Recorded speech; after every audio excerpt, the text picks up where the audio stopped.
Welcome back, everyone. Let us begin where we left off in Genesis, starting in chapter 13, verse 1. So Abram left Egypt and traveled north into the Negev, along with his wife and Lot and all that they owned. Abram was very rich in livestock, silver and gold. From the Negev, they continued traveling by stages toward Bethel, and they pitched their tents between Bethel and Ai, where they had camped before. This was the same place where Abram had built the altar, and there he worshipped the Lord again. Lot, who was traveling with Abram, had also become very wealthy, with flocks of sheep and goats, herds of cattle, and many tents. But the land could not support both Abram and Lot with all their flocks and herds living so close together. So disputes broke out between the herdsmen of Abram and Lot. At that time Canaanites and Perizzites were also living in the land. Finally Abram said to Lot, "Let's not allow this conflict to come between us or our herdsmen. After all, we are close relatives. The whole countryside is open to you. Take your choice of any section of the land you want, and we will separate. If you want the land to the left, then I'll take the land on the right.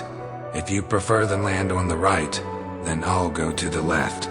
Lot took a long look at the fertile plains of the Jordan Valley in the direction of Zoar. The whole area was well watered everywhere, like the garden of the Lord, or the beautiful land of Egypt. This was before the Lord destroyed Sodom and Gomorrah. Lot chose for himself the whole Jordan Valley to the east of them. He went there with his flocks and servants, and parted company with his uncle Abram. So Abram settled in the land of Canaan, and Lot moved his tents to a place near Sodom and settled among the cities of the plain. But the people of this area were extremely wicked and constantly sinned against the Lord.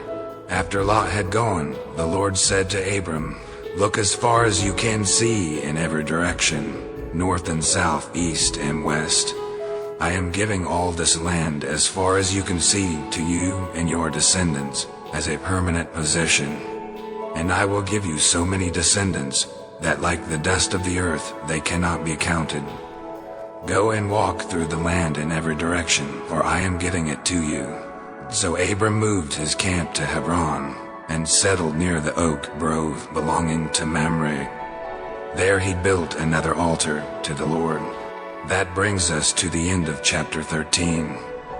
I apologize for skipping last night. Sometimes it is difficult with 5 children to always stay on schedule, but nonetheless, I pray to see you again tomorrow for our next reading. I pray you all have a great night, and I pray you all have an amazing weekend. I love you. Good night.